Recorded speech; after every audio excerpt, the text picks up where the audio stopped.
उस टाइम पे तो उनको आतंकवादी नहीं कहा, उस टाइम पे उनको खालिस्तानी नहीं कहा। क्या ये अधिकारियों को शोभा देता है कि अगर उसने पगड़ी बांधी तो उसको आतंकवादी खालिस्तानी के नाम से संबोधित करोगे?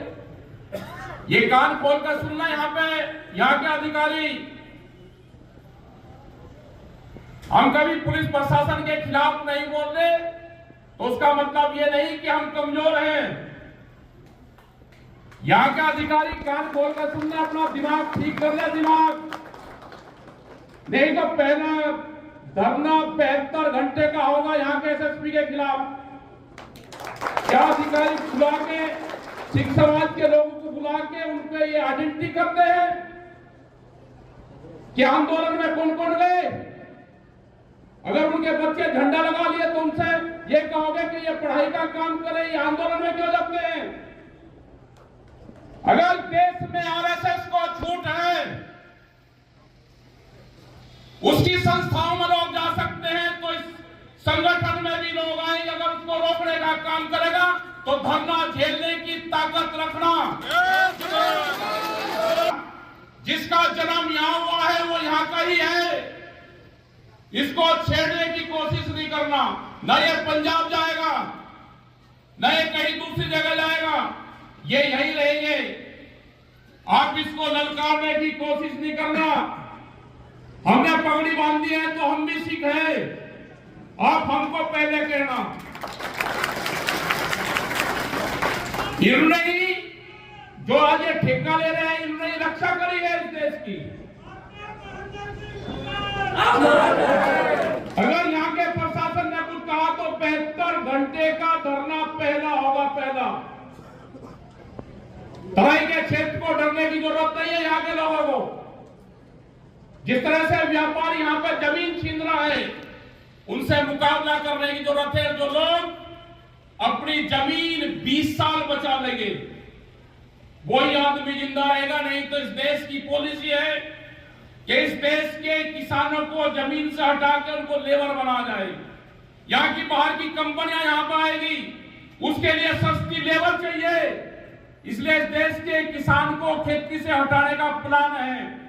उस टाइम पे तो उनको आतंकवादी नहीं कहा, उस टाइम पे उनको खालिस्तानी नहीं कहा। क्या ये अधिकारियों को शोभा देता है कि अगर उसने पगड़ी बांधी तो उसको आतंकवादी खालिस्तानी के नाम से संबोधित करोगे? ये कान खोल कर सुनना यहाँ के अधिकारी।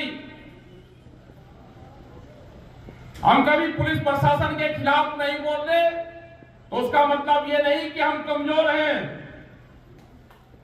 यहाँ के अधिकारी कान खोल कर सुनना, अपना दिमाग ठीक कर ले, दिमाग नहीं तो पहला धरना 72 घंटे का होगा यहाँ के एसएसपी के खिलाफ।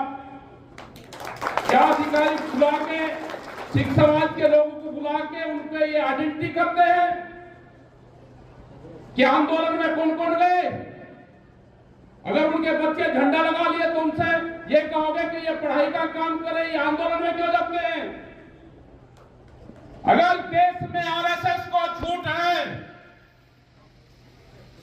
उसकी संस्थाओं में लोग जा सकते हैं, तो इस संगठन में भी लोग आएंगे। अगर उसको रोकने का काम करेगा तो धरना झेलने की ताकत रखना। जिसका जन्म यहां हुआ है वो यहां का ही है, इसको छेड़ने की कोशिश नहीं करना। न ये पंजाब जाएगा, न ये कहीं दूसरी जगह जाएगा, ये यहीं रहेंगे। आप इसको ललकारने की कोशिश नहीं करना। हमने पगड़ी बांधी है तो हम भी सिख हैं, आप हमको पहले कहना। इन्होंने ही जो आज ये ठेका ले रहे हैं, इन्होंने रक्षा करी है इस देश की। अगर यहाँ के प्रशासन ने कुछ कहा तो 72 घंटे का धरना पहला होगा, पहला। तराई के क्षेत्र को डरने की जरूरत नहीं है यहाँ के लोगों को।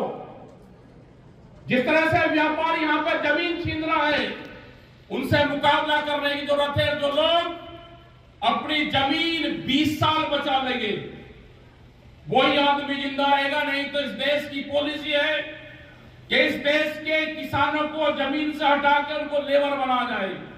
यहाँ की बाहर की कंपनियां यहाँ पर आएगी, उसके लिए सस्ती लेबर चाहिए, इसलिए इस देश के किसान को खेती से हटाने का प्लान है।